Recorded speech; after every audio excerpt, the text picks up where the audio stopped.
Olá, seja bem-vindo ao Cultura Entrevista.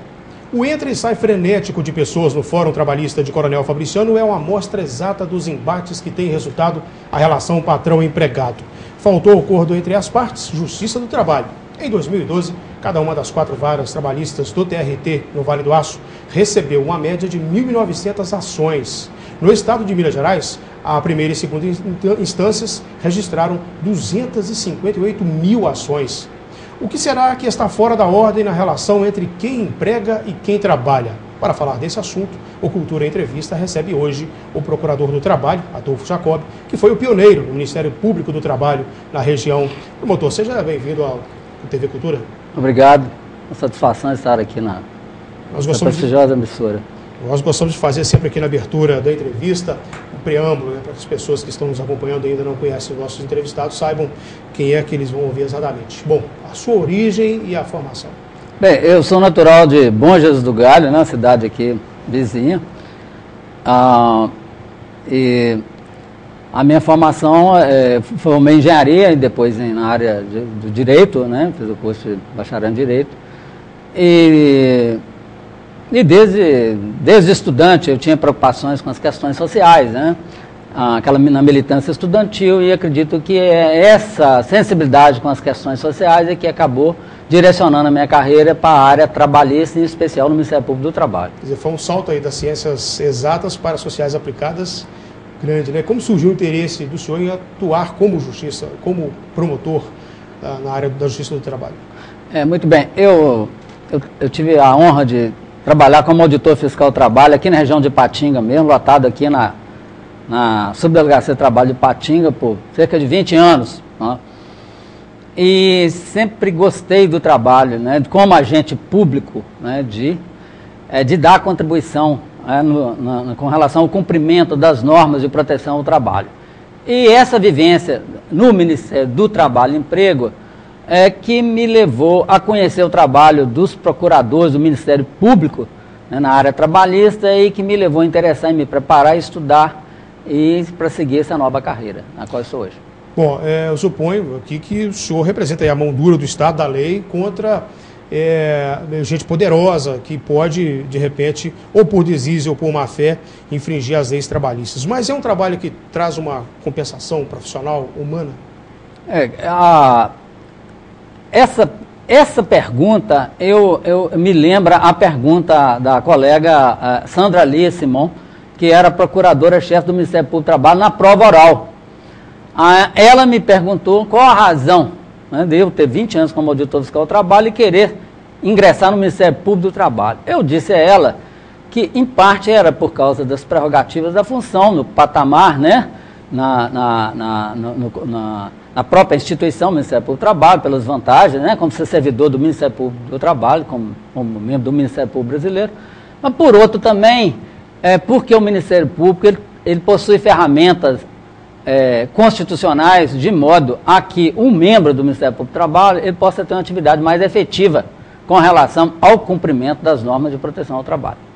Quer dizer, o fiscal vai até um certo ponto, o Ministério Público pode atuar muito, de forma mais ampla. Isso.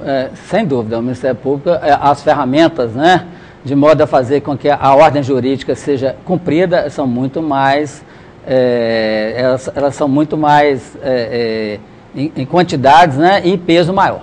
O Ministério Público do Trabalho no Vale do Aço, a sede fica em Coronel Fabriciano, existe há quanto tempo?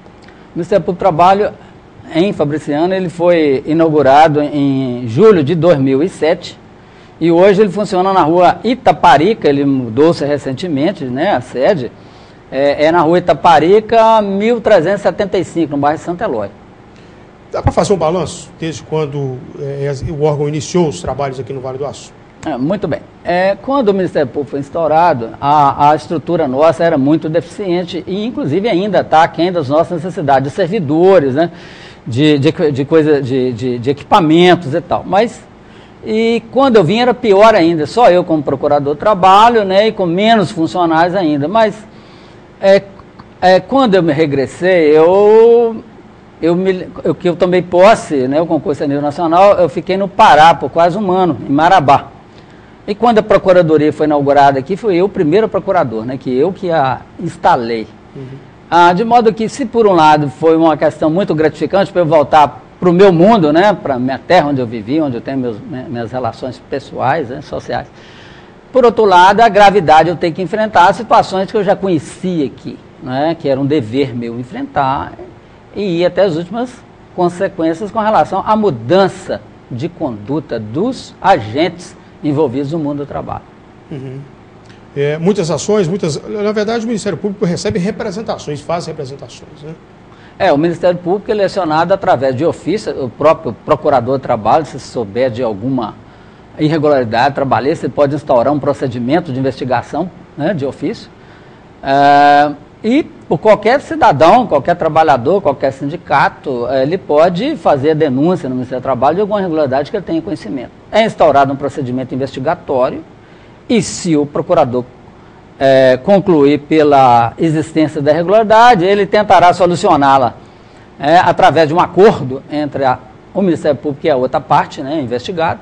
E se ele não aceitar um acordo administrativo, uma solução administrativa, o Ministério Público tomará as medidas judiciais pertinentes para pôr fim, para cessar a ilicitude.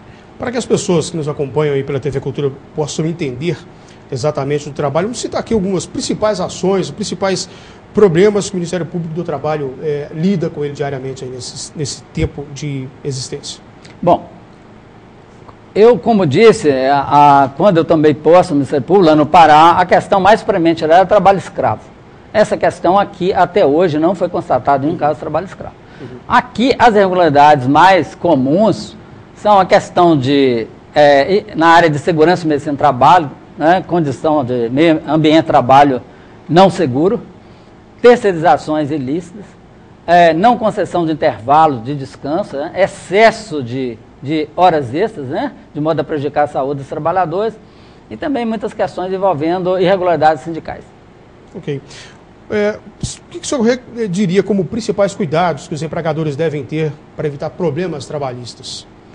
Bem, o empregador, hoje, o empregador ele tem que ter a consciência de que o direito de trabalho não é só uma coleção de verbas trabalhistas a serem pagas, mas ele é também erigido pela Constituição Federal como direitos humanos, né?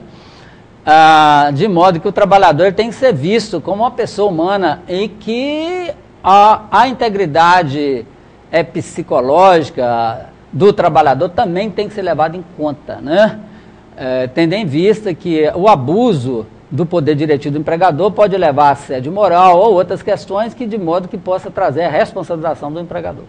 Doutor Adolfo, o artigo 3º da Lei de Introdução ao Código Civil é muito claro, quando ele diz que nenhuma pessoa, né, nenhum cidadão pode alegar o desconhecimento da lei.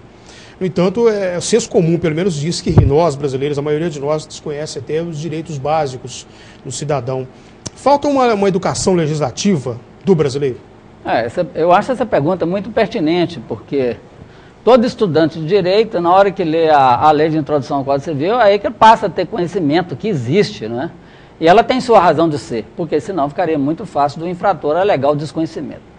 Porém, se o Estado é ele que cria a norma, né, e essa norma ela tem toda a sua razão de ser, toda a sua pertinência, por outro lado, o Estado tem que providenciar que os cidadãos, né, eles sejam educados com relação às leis principais que existem no país e da sua observância e das suas consequências em caso de não cumprimento. Deveria ser disciplina escolar, então? Eu entendo que sim, que isso deveria se fazer parte da educação fundamental das pessoas. Uhum. Eles vivem em coletividade e que as normas têm que ser observadas a bem da coletividade.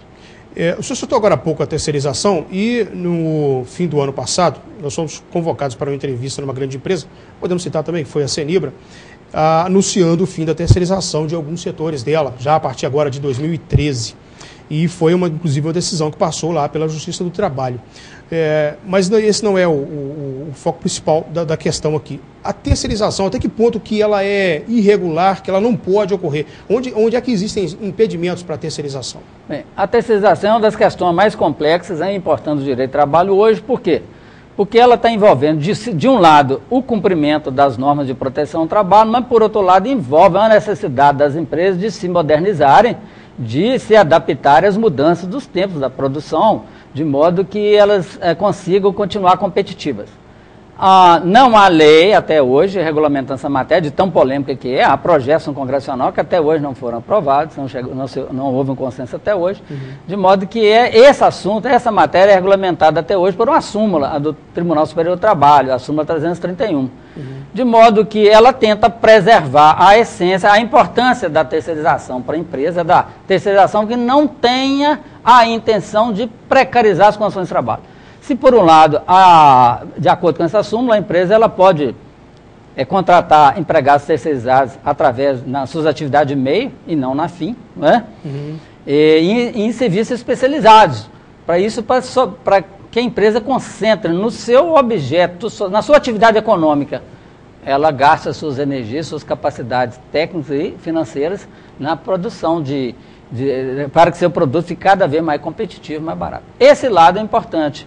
Mas, por outro lado, a terceirização é muito comum, o abuso de terceirização em atividade fim, não é? De ser um simulacro de terceirização, mas, na verdade, ser feito para terceirizar, para precarizar, enfraquecer os sindicatos da categoria, pagar salários mais baixos, e isso que não é permitido. É isso que o Ministério Público do Trabalho combate. Se é atividade fim, o empregador tem que contratar seus empregados. E tem gerado ações na Justiça? Há muitas ações. Ações, termos de ajuste de conduta, muitas empresas, né, resolvem com o procedimento em andamento, e assinar um termo de ajuste de conduta para ela regularizar a situação, ao invés de ser necessária uma ação civil pública. Recentemente, eu tomei conhecimento de um caso de uma empresa aqui da região que demitiu 3 empregados de áreas importantes e recontratou 2 pessoas na seguinte situação. Eles tiveram que fundar uma microempresa individual, chamada MEI, para aí voltar a trabalhar. E voltaram a trabalhar com contrato, recebendo bem menos do que recebiam em salários. É ilegal isso? Isso é totalmente ilegal, isso recebe o nome de pejotização, o nome técnico jurídico. Isso é uma das formas que empregadores, né, alguns empregadores tentam burlar a lei de proteção ao trabalho. Então ele tenta, através desse artifício, de dizer que o empregado não é subordinado, que o trabalhador não é subordinado, portanto não é seu empregado. Mas isso tudo é inútil, porque o direito de trabalho é um princípio fundamental dele, que ela é um contrato de realidade, não importa a forma. Se o indivíduo trabalha na atividade fim da empresa, é não eventual, recebe salário e subordinado, não importa a forma que essa contratação for feita. E ele é um empregado e assim vai ser considerado a parar no Ministério Público do Trabalho ou na Justiça do Trabalho. Okay.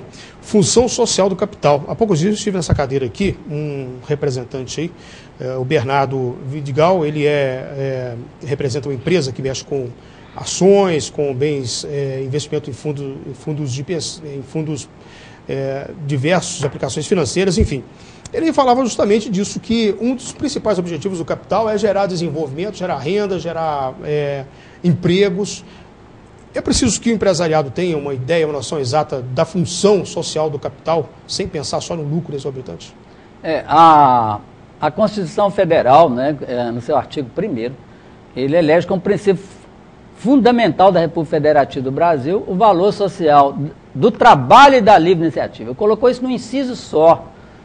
Isso é a importância, então, porque ao mesmo tempo que o capital, a livre iniciativa, ela é fundamental para gerar riqueza, mas também o trabalho ele tem uma função social equivalente, ele tem sempre que ser levado em conta.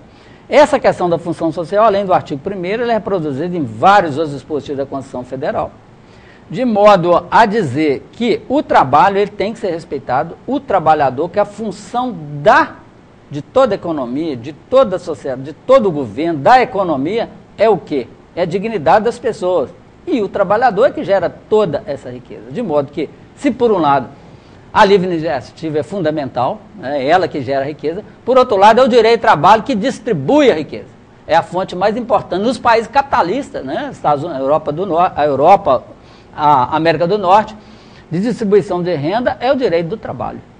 Então o trabalho é criado pelas empresas, mas uma certa distribuição de renda é feita através do direito do trabalho. É bom lembrar que partem do princípio de que quanto mais há recurso em circulação em forma de salários, mais riqueza gera e mais benefícios isso traz do ponto de vista econômico. Né? Isso, embora esteja numa crise hoje. Não, sem dúvida, sem dúvida. O salário, o trabalho, ele tem um papel de multifacetado na sociedade moderna, porque ele também, o direito de trabalho, é a principal fonte de distribuição de renda. E a sociedade, a bem da sociedade, é bom, é necessário que haja distribuição de renda, porque fortalece o mercado interno do país, distribui a renda. Então, para a própria economia capitalista, para o próprio capital, é fundamental que haja uma distribuição de renda, que o direito de trabalho seja efetivado. Né? Okay. Muito bem, Cultura Entrevista hoje recebe o procurador do trabalho do Vale do Aço, doutor Adolfo Jacob. Nós voltamos em um minuto, vamos agora para um intervalo e logo na sequência você já ouviu falar no salário por fora. É um assunto polêmico, assunto do próximo bloco aqui no Cultura Entrevista.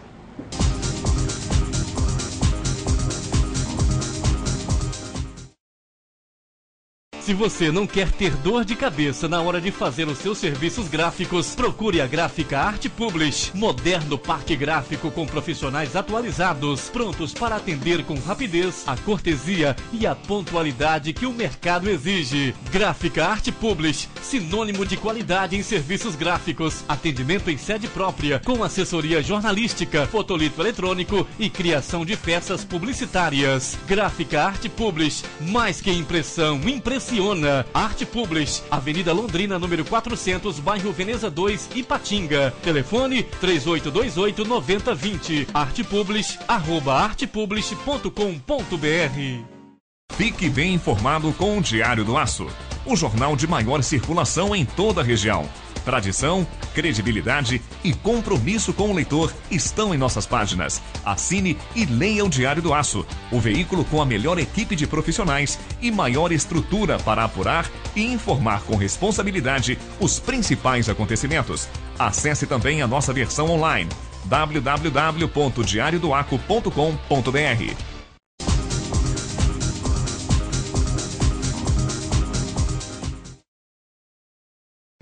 Estamos de volta com o Cultura Entrevista de hoje, que recebe o procurador do trabalho do Vale do Aço, Adolfo Jacob. Sob a justificativa do sobrepeso dos encargos trabalhistas, criou-se no Brasil uma cultura do por fora, ou seja, o empregado recebe em carteira um salário e na prática tem um pagamento por fora, ou seja, um contrato de gaveta que lhe garante um pagamento bem maior.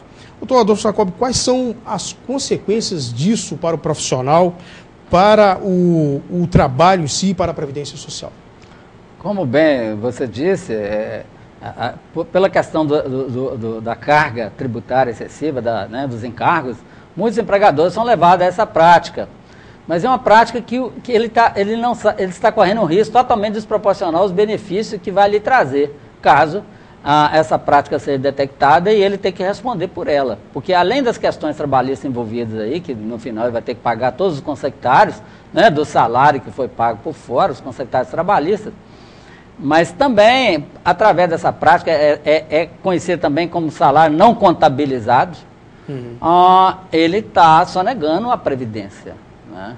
Os encargos previdenciários não estão sendo. E isso aí, inclusive, é crime de sonegação de contribuição previdenciária. O impacto disso também para o trabalhador quando ele for requerer o benefício? Sem dúvida. Ele vai ter um benefício previdenciário menor do que seria o de direito, né, porque não foi contabilizado aquela parcela salarial. Para o trabalhador um prejuízo muito grande, para a sociedade também, e o próprio empregador, a meu ver, ele está correndo um risco totalmente desproporcional ao benefício que ele está conseguindo com esse tipo de prática. Quais são as consequências legais disso? Ele tem que pagar multa, tem que pagar os encargos sobre... Como é que se daria, então, Bem, além de tudo que não foi pago ao empregado, ele ser condenado a pagar, caso isso vá na Justiça do Trabalho ou vá no Ministério Público, que tomará as medidas, né, para que ele pare com essa conduta. Ele terá que recolher os benefícios previdenciários com as multas consequentes e também ele está sujeito a responder por crime de sonegação fiscal. Tem chegado casos dessa natureza? Muitos casos têm chegado. A Justiça do Trabalho de ofício já remete ao próprio Ministério Público Federal e o Ministério Público do Trabalho para que as providências sejam tomadas, tanto na área trabalhista como na área previdenciária. Há muito tempo que se fala no Brasil numa tal reforma trabalhista. O Ministério Público defende alguma bandeira nesse campo da reforma? A reforma trabalhista é uma necessidade, haja vista que a CLT é de 1943. No entanto, o temor do Ministério Público é que, sob o argumento de modernização da CLT, que é um argumento válido, é ser utilizada essa reforma para precarizar os direitos dos trabalhadores, não é? Então, o Ministério Público vê com muita atenção e acompanha de perto todos os projetos de lei que tratam dessa matéria no Congresso Nacional. Porque o Ministério Público, ele entende que tem que ser modernizado, mas ao mesmo tempo os trabalhadores é que não podem ser vítimas dessa modernização. Pelo contrário, eles têm que ser beneficiados com a modernização das ações de trabalho. Mas parece que a reforma trabalhista, assim como a reforma da Previdência, a reforma política no Brasil, caminha com a mesma celeridade da duplicação da BR-381 Norte. Né? A questão que envolve interesses, né? São assuntos extremamente polêmicos, que envolvem interesses muito elevados, interesses de corporações, de empresas, dos sindicatos, dos trabalhadores, de modo que esses projetos de relevância para a sociedade, infelizmente, eles tramitam a passo de tartaruga no Congresso Nacional. Vou fazer uma pergunta para o senhor, que eu estive agora há pouco tempo com um sindicalista que eu conheço muito bem, é um diretor do sindicato, o Timóteo, e ele falou para mim assim, eu perguntei para ele, e aí, tudo bem, amigo? Beleza, tranquilo? Continua lá no sindicato? Continua. Rapaz, eu não posso voltar ao trabalho. Depois de 6 anos afastado, se eu voltar, eles vão me mandar embora. Aí ele me motivou essa pergunta para o senhor, carreirismo sindical como fator de desvirtuamento do verdadeiro sentido da representação dos trabalhadores, porque muitos viram carreiristas mesmo, não voltam mais a trabalhar, esquecem até da profissão que eles tinham originalmente e viram carreiristas dentro dos sindicatos. Tem que mudar isso. A questão no Brasil, a questão sindical, ela é uma das partes mais anacrônicas da nossa CLT. A eleição sindical, dentro de tudo isso que a gente falou aqui da reforma trabalhista, né, é uma das que mais precisa ser feita, porque o sindicato, toda a concepção nele, toda a concepção do sindicato, da existência do sindicato, do papel dele, é uma concepção extremamente importante para os trabalhadores e para a sociedade. O princípio básico é dotar os trabalhadores de uma representação coletiva que lhe dê força para negociar com as grandes empresas, que já têm uma grande força política e econômica, de modo a conseguir vantagens de trabalho e de condições de trabalho e salariais. Né? Ocorre que a situação do sindicalismo no Brasil está precisando de uma reforma, não é de hoje, e está cheio de vícios. Há muitos sindicatos que são atuantes, que estão ali cumprindo o papel, há direções de sindicatos que estão ali cumprindo o papel que se espera da direção sindical. Mas há muitos também que, pelas facilidades que a legislação permite hoje, as dificuldades de ser apuradas, irregularidades, de ser tomadas medidas legais, eles se aboletam no sindicato e tornam aqui como uma propriedade particular, né, em detrimento dos trabalhadores. Eles não cumprem a sua função de defender os trabalhadores e viram o verdadeiro carreirismo sindical. Doutor Jacob, é verdade que já apareceu até denúncia de apropriação indébita de valores descontados e não repassados? Vários procedimentos no âmbito do Ministério Público do Trabalho. Aqui mesmo no Vale do Aço? Aqui no Vale do Aço, o Ministério Público tomou todas as providências e tem sido muito atuante nessas questões de desvios de direções de sindicatos. E as ações têm resultado em benefício para os trabalhadores, ou mesmo para... As empresas acabam sendo lesadas, porque elas têm descontado, pagam alguns recursos, os trabalhadores também pagam, e esse recurso não vira depois um benefício específico. Enfim, tem havido resultados positivos nas ações? Todas as ações que o Ministério Público interpôs até hoje com relação a setembro, em todas elas o Ministério Público foi vitorioso. E algum trabalhador já recebeu uma devolução? Vários, centenas, milhares. Milhares de trabalhadores? Milhares. Ok. É isso, então, de instalar naquela compensação que o senhor falou do começo da pergunta, da entrevista.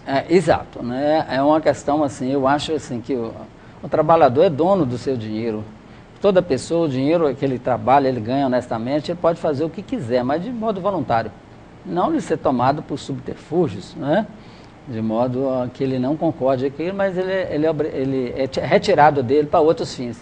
Então, eu fico muito feliz quando eu vejo que seja 100, que seja 400 reais de um trabalhador, ele ser devolvido um dinheiro que lhe foi retirado sem que ele concordasse de modo ilegal. Tá. Só para que as pessoas entendam também, nós estamos falando aqui muito do Vale do Aço, mas qual que é exatamente a abrangência geográfica do Ministério Público do Trabalho de Coronel Fabriciano? A Procuradoria Municipal do Trabalho de Coronel Fabriciano, ela tem a sede em Fabriciano naturalmente, mas ela abrange todos os municípios das jurisdições das varas de trabalho de Manhuaçu, Caratinga, de Coronel Fabriciano, as varas de trabalho de João Molevade e de Itabira, e no total de 75 municípios. Portanto, vai da região de Manhuaçu, passando região de Caratinga, aqui do Vale do Aço, Itabira e João Molevade. Quer dizer, se eu pego o setor agropecuário, cafeicultor, minerador, metalúrgico, siderúrgico, né? Você lida com situações muito diferentes no dia a dia. Muito diversas. Aqui o Vale do Aço é centrado na indústria, né? As questões mais importantes são empresas que é siderúrgica, metalúrgica e aquelas que lhe prestam serviços, né? O pessoal que trabalha, por exemplo, nas lavouras de café na zona da Mata Mineira, na região de Caratinga, Manhuaçu, a própria terra Bom Jesus do Galho também ainda tem algumas remanescentes de lavouras, mas enfim, como é que está a situação desse pessoal? De modo geral, tem tido uma atuação mais intensa do Ministério do Trabalho e do Ministério Público do Trabalho também, que a grande questão com relação ao trabalho rural é a informalidade no trabalho, né? As pessoas trabalhando sem carteira assinada, até pela própria sazonalidade e dificuldade dos empregadores com o trabalhador rural, que normalmente ele não se apega a um vínculo demorado com um determinado empregador. Ele é muito cioso da liberdade dele, está trabalhando para um hoje, para amanhã para outro. Mas, de todo modo, mesmo com essas dificuldades, o índice de informalidade tem reduzido bastante com a atuação do Ministério Público e do Ministério do Trabalho. Eu estou aqui desde 1995, quando abandonei a região da Zona da Mata, vim trabalhar aqui, e a verdade é que a labuta profissional acaba te prendendo muito à nova terra. Antigamente eu conheci lá na região a função do boia fria, que era aquele sujeito que saía de casa às 6 horas da manhã, ele montava na carroceria de uma picape, caindo aos pedaços ou de um caminhão, e ia para a lavoura trabalhar. E ele chamava boia fria, obviamente, porque na hora do almoço a sua comida já estava completamente fria. Isso mudou alguma coisa ou ainda existe essa situação ainda? Olha, essa questão do trabalhador boia fria é uma questão residual hoje em dia. Haja vista a atuação dos órgãos, né, públicos, como o Ministério Público, o Ministério do Trabalho e a própria Polícia Rodoviária, que há uma série de normas hoje para se transportar trabalhadores, não mais em carrocerias de caminhões, né, tem que ser ônibus, tem que ser adaptado, seguir uma série de exigências para que esse ônibus possa transportar. E eles estão sujeitos a penalidades muito severas, de modo que essa questão hoje está num patamar muito mais reduzido do que antigamente. Ok. Nós vamos então a mais um intervalo e nós voltamos logo na sequência com essa entrevista aqui com o Dr. Adolfo Jacob. Vamos tratar da questão dos acidentes de trabalho que envolvem os trabalhadores da construção civil. Nós não temos exatamente uma estatística aqui em mãos, mas nós sabemos que não são poucos os acidentes que envolvem os trabalhadores desse importante segmento econômico. Um minuto só do intervalo.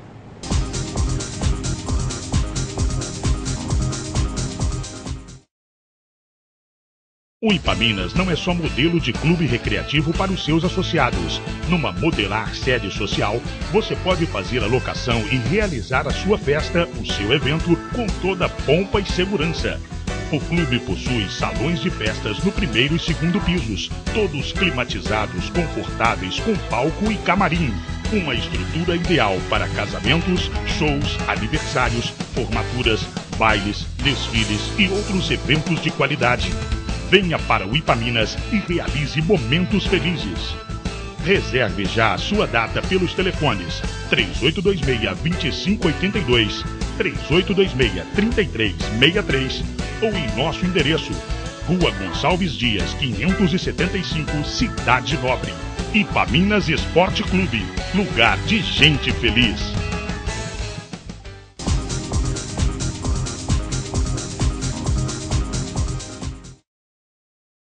Estamos de volta com o Cultura Entrevista e hoje o assunto é a atuação do Ministério Público do Trabalho no Vale do Aço. E recebe aqui o procurador Adolfo Jacob. Doutor Adolfo, como o Ministério Público do Trabalho tem atuado com relação aos acidentes que envolvem os trabalhadores da construção civil?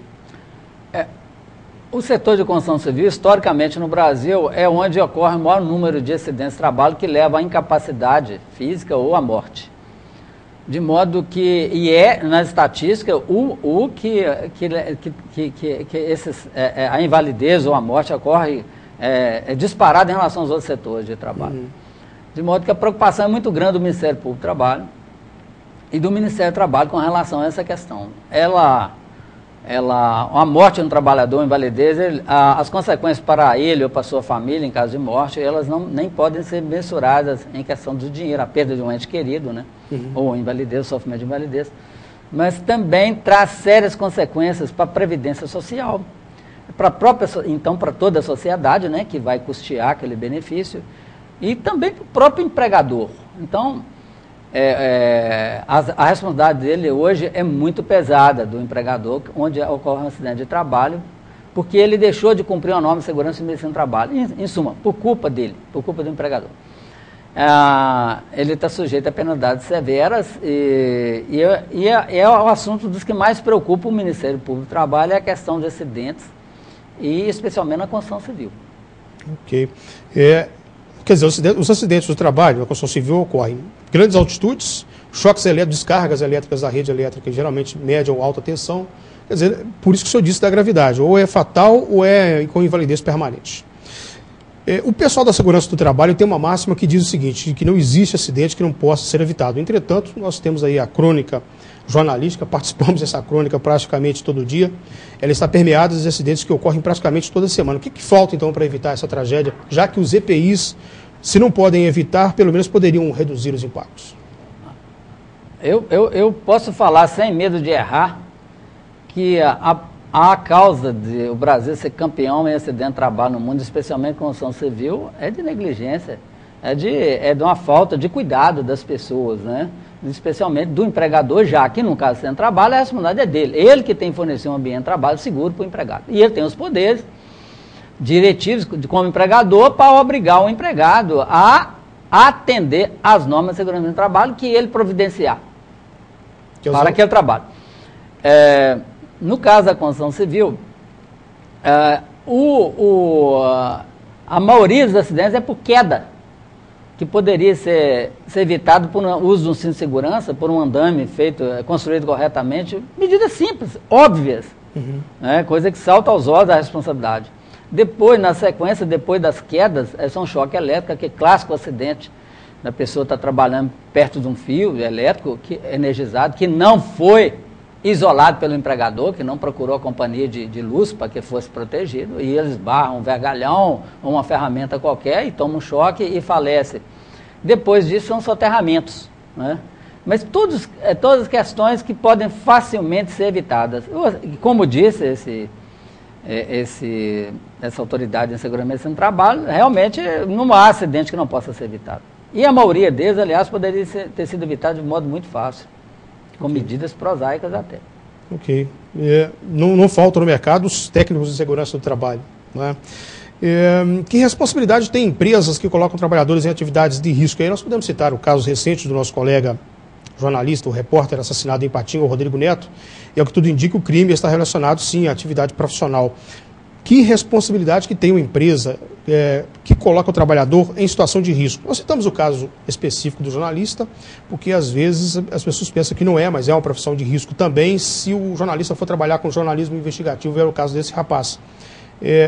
De que forma ele é responsabilizado?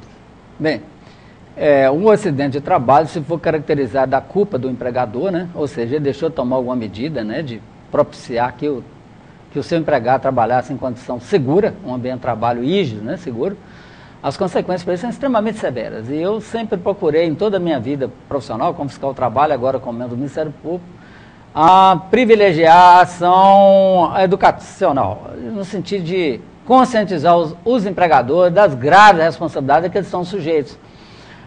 No caso de uma morte, por exemplo, do empregado, além da indenização aos seus dependentes, né, as indenizações por dano moral, por dano material, ainda ele vai sofrer uma ação regressiva do INSS, né, para ele pagar tudo que o INSS vai pagar de benefício previdenciário aos dependentes do empregado falecido.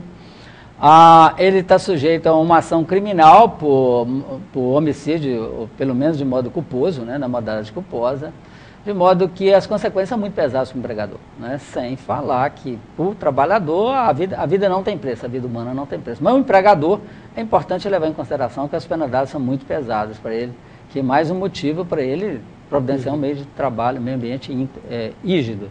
Nessa ação educativa aí, o Ministério Público faz alguma palestra? Como é que é o procedimento? A atuação do Ministério Público do Trabalho, de modo geral, com relação a essa questão, é quando há alguma denúncia, né, o próprio procurador do trabalho, ele identifica uma situação de risco no ambiente de trabalho. Então, é instaurado um procedimento e o empregador, ele é convocado, né, a adotar os meios de proteção adequados e ele é advertido da responsabilidade, né, além de que ele será processado se não providenciar, que o Ministério Público vai tomar as medidas legais, mas que também, além disso, no caso de um acidente, ele vai ter que responder nas várias esferas jurídicas pelo ato dele, né, de negligência, né, ou imprudência de colocar o empregado dele em risco. Tá. Bom, nós estamos aqui caminhando já para o fim da entrevista, doutor Adolfo. Vou deixar aqui um resumo também sobre o cidadão, o trabalhador, como é que ele pode fazer. Ele tem uma irregularidade, ele quer denunciar isso. O Ministério Público do Trabalho aceita denúncias do trabalhador? O Ministério Público do Trabalho, a maioria esmagadora das denúncias são de próprios trabalhadores, né? Então eles já conhecem o caminho. Eles conhecem o caminho, ou procuram direto a Procuradoria de Trabalho, que é na rua Itaparica, né, 1375, bairro Centeló. Então eles podem acessar o site do Tribunal Regional, da Procuradoria Regional do Trabalho da Terceira Região, e pela própria internet ele fazer a denúncia. Tem que se identificar? Não, não é obrigatório, justamente para aquele empregado que teme alguma represália, né, de seu patrão. Quem for lá no na sede do Ministério Público do Trabalho, qual que é o horário de atendimento? O horário de trabalho é de 8 às 18 horas. Ok. Só queria acrescentar mais alguma coisa? Terminamos aqui a entrevista? Bem, eu queria agradecer, né, a TV Cultura, né, e a sua pessoa, como jornalista, respeitado, conceituado na região, Obrigado. De dar esse espaço para o Ministério Público, de levar, mais uma oportunidade do Ministério Público levar ao cidadão a sua mensagem, né, ao conhecimento, à existência do Ministério Público, que existe para servir a sociedade, em especial ao trabalhador. Bom, nós sabemos que a região tem várias instituições de ensino que formam bacharéis em Direito, e de repente alguém pode estar nos assistindo e pensando assim, como eu posso me tornar um procurador do trabalho? Eu creio que a primeira coisa é ter sensibilidade social, né, que o curso de Direito, ele dá oportunidade em várias áreas, e cada pessoa, depois nós definir a área de atuação, né, tem vários caminhos a seguir, né. A primeira coisa é essa sensibilidade social, e depois estudar bastante, ser aprovado no concurso e vir servir a sociedade no Ministério Público do Trabalho. É compensador do ponto de vista da remuneração, quer dizer, é uma carreira que os estudantes do direito podem pensar nela para o futuro aí quando se formarem? A remuneração dos membros do Ministério Público, né, e no caso do Ministério Público da União, ela tem que ser de acordo com a responsabilidade e com a gravidade, né, das suas funções. Mas o serviço público não é lugar de ninguém enriquecer, não é? O serviço público é lugar da pessoa servir a sociedade, de modo que a pessoa que for ambiciosa, não é? Ele não deve procurar nenhuma carreira pública, nem mesmo o Ministério Público. Mas, se for por esse lado, então, tem que pensar como jornalista também, né? Poucos jornalistas ficam ricos nesse país. Né? É verdade. E trabalham com... A verdade custa caro para o jornalista, assim como deve custar caro também para o promotor. Sem dúvida, né? Contrariar interesse. O jornalista está aí para expor, né, o nobre papel de expor os fatos à população, levar informação a todos os cidadãos, que é um direito fundamental, está na própria condição das pessoas ter acesso à informação, não é? E o Ministério Público está aí para zelar pelo cumprimento da ordem jurídica, né? E não são papéis fáceis de ambos os profissionais. Sua vez, muito obrigado pela entrevista aqui. Obrigado. Na TV Cultura. Prazer. Bom, TV Cultura Entrevista fica por aqui. Eu lembro o contato do programa, que é o entrevista@tvcultura.valedoaço.com.br. Deixe lá o seu recado, a sua sugestão. O Cultura Entrevista também é solidário ao Comitê Rodrigo Neto, formado por jornalistas do Vale do Aço, que pedem a agilidade na apuração da execução do repórter, que inclusive já atuou com trabalho aqui na TV Cultura Vale do Aço, com quem nós já dividimos espaço também em apuração de reportagens, em viagens a Belo Horizonte. Era, além de tudo, um grande colega nosso de profissão. O Cultura Entrevista tem todo o espaço aqui disponível para os membros do Comitê Rodrigo Neto, e vamos esperar que o crime seja apurado com a celeridade que ele precisa. Tenham todos uma ótima semana.